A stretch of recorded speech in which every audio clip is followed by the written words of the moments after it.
I hope you are doing well. So जैसा कि हमने पिछली वीडियो में आपको ये बताया था कि जेकेएसएसबी ने ऑफिशियली नोटिफिकेशन आउट करके ये कंफर्म कर दिया है कि आपकी जो पोस्ट है वो 1200 ही है। और कुछ बच्चों की जो है ये क्वेरी आ रही थी कि एज लिमिट क्या होगी इसकी। तो देखिए जो जेकेएसएसबी का जो नोटिफिकेशन पिछला आया था जिसमें उन्होंने पोस्ट बढ़ाई थी उसमें उन्होंने ये भी लिखा था कि rest of the things remain will be remain same. तो आपकी जो एज लिमिट है वो पहले 28 थी, 28 से बढ़ा के उन्होंने जो है वो आपकी 30 की थी। तो उन्होंने 2 साल का आपको रिलैक्सेशन दी थी। लेकिन अब कुछ स्टूडेंट ये मांग कर रहे हैं कि आपकी जो एज लिमिट है वो 33 करनी चाहिए। टोटल उसको जो है वो 20 जो पहला नोटिफिकेशन है उसके मुकाबले उसको जो है वो 5 साल का जो है वो एक्सटेंशन मिलनी चाहिए। तो देखिए यार यहाँ पे अगर पोस्ट ज़्यादा की हैं तो अपॉर्चुनिटी भी जो है वो सबको मिलनी चाहिए। तो अब देखें बोर्ड पे डिपेंड है कि बोर्ड क्या फैसला लेता है।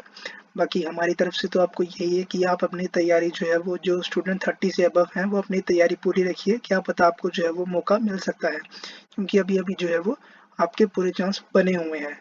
क्योंकि अभी आपका ना ही आपका सिलेबस आउट हुआ है, ना ही आपका जो है वो कुछ और कोई और नोटिफिकेशन आउट हुआ है। तो अभी ये आपका मौका है कि आप तैयारी अपनी जारी रखिए। क्या पता जो है वो बोर्ड आपको भी जो है वो चांस दे दे, आपको 33 एज आपकी कर दे। हालांकि आपको जो है वो अपना माइंड जो है वो थोड़ा कूल रखना है। अगर नहीं भी होता तब भी आपके लिए जो है वो काफ़ी अपॉर्चुनिटीज़ हैं। आपकी जेके एसएसबी की और भी एग्ज़ाम्स हैं, आप उनको भी जो है वो कर सकते हैं। तो अगर हम यहाँ पे बात करेंगे जेकेपी के बारे में, तो जेकेपी का जो एग्ज़ाम 2018 में कंडक्ट हुआ था वो आपका एग्ज़ाम जो कंडक्ट करवाया था वो आपका जेकेपी ने ही करवाया था। तो वो जेकेपी के जो रिक्रूटमेंट बोर्ड होता है उन्होंने ही आपका ये एग्ज़ाम जो है वो कंडक्ट करवाया था। तो उसमें क्या हुआ था, उसमें आपको जो है वो 100 क्वेश्चन आए थे। जो आपके 100 क्वेश्चन थे वो आपके 2 मार्कर थे।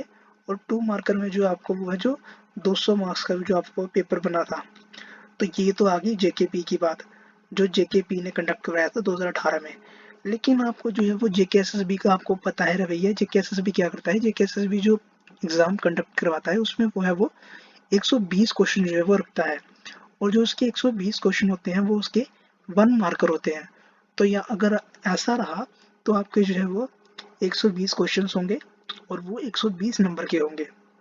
हालांकि अभी तक ऑफिशियल नोटिफिकेशन कोई नहीं आया है आपके पैटर्न को लेके, आपके सिलेबस को लेके, लेकिन फिर भी ये जो है वो आपका ये पैटर्न रहेगा, आप ये देख के चलिए।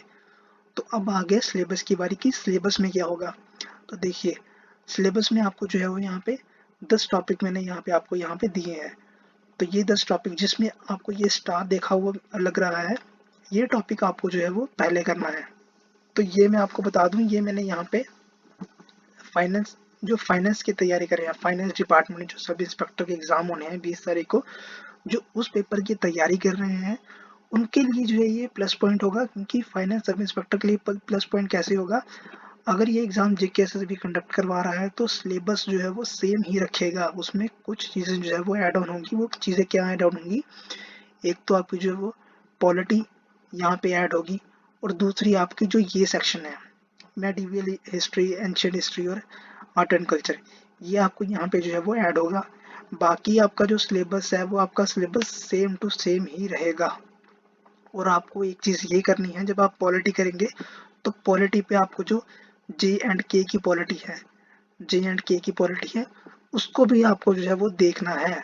आपको ये भी देखना है कि जो जे एंड के का पुराना कॉन्स्टिट्यूशन था उसमें क्या एक्ट्स थे, उसमें वो 370 क्या था, 35A क्या था, वो भी आपको सारा देख के जाना पड़ेगा। क्योंकि जेकेएसएसबी का कुछ नहीं पता है, जेकेएसएसबी कहीं से भी कुछ भी उठा के जो है वो पूछ लेती है। और यहाँ पे तो उन्होंने कोई लिमिट भी फिक्स नहीं की होगी। अगर तो उन्होंने सिलेबस जो है वही 20 यहाँ से को आएंगे, 20 वहाँ से आएंगे और 20 यहाँ से आएंगे, जैसा कि उन्होंने फाइनेंस सब इंस्पेक्टर ने किया है। अगर तो उन्होंने वैसा सिलेबस रखा तब तो ठीक है। लेकिन अगर वैसा नहीं रख के उन्होंने सीधा बता दिया कि आपके भाई ये 10 टॉपिक है, इस 10 टॉपिक्स में से हम कुछ भी पूछ सकते हैं, तो वो आपके सीधा 120 क्वेश्चन जो है वो कहीं से भी आ सकते हैं।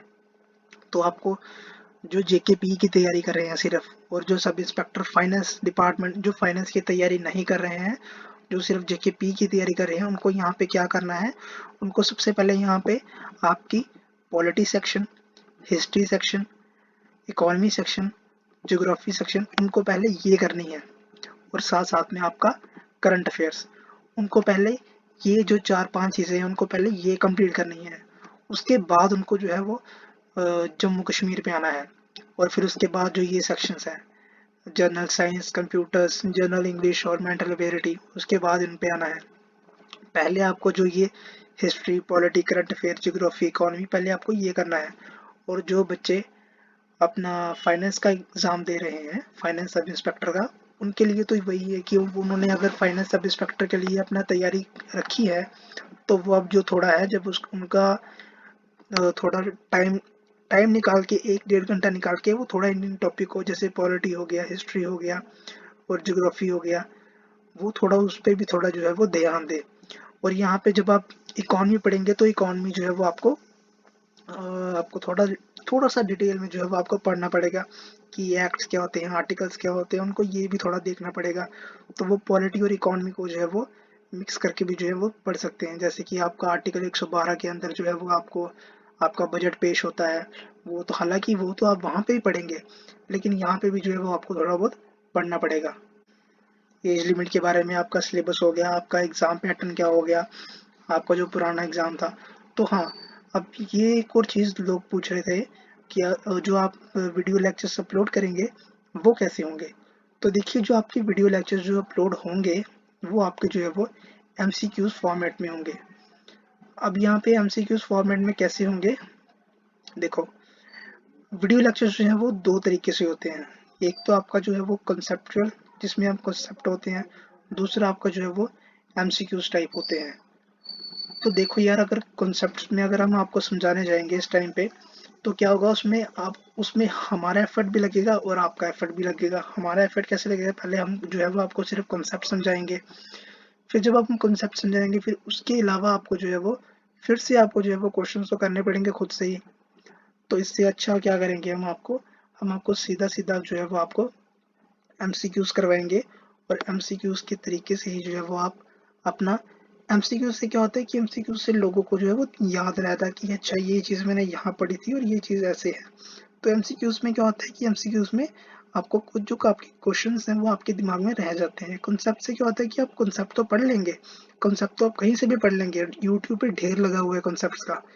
लेकिन उससे क्या हुआ, उसमें क्वेश्चंस नहीं बनते हैं, क्वेश्चंस नहीं सॉल्व होते हैं। बच्चे क्या करते हैं, कॉन्सेप्ट पूरा कॉन्सेप्ट पढ़ लिया, सब कुछ याद भी रख लिया, लेकिन जब क्वेश्चन सामने आते हैं तो फिर वो कंफ्यूज हो जाते हैं कि इसमें क्या था। हम क्या करेंगे, हम आपको पहले एमसीक्यूज करवाएंगे और एमसीक्यूज के साथ साथ ही जो है वो आपको कॉन्सेप्ट बताएंगे। जैसे एक क्वेश्चन हो गया, कोई भी क्वेश्चन हो गया, जैसे हमने ले लिया वहाँ पे जीडीपी क्या हो गया, जीडीपी में क्या कौन-कौन से इंडिकेटर्स होते हैं, फिर उसमें इंडिकेटर बता के फिर उन इंडिकेटर्स की जो डेफिनेशंस होती हैं वो भी वैसे भी उसको भी जो है हम आपको यहाँ पे कवर करवाएंगे। तो वैसा ही आपका जहाँ पे कवर होगा ये।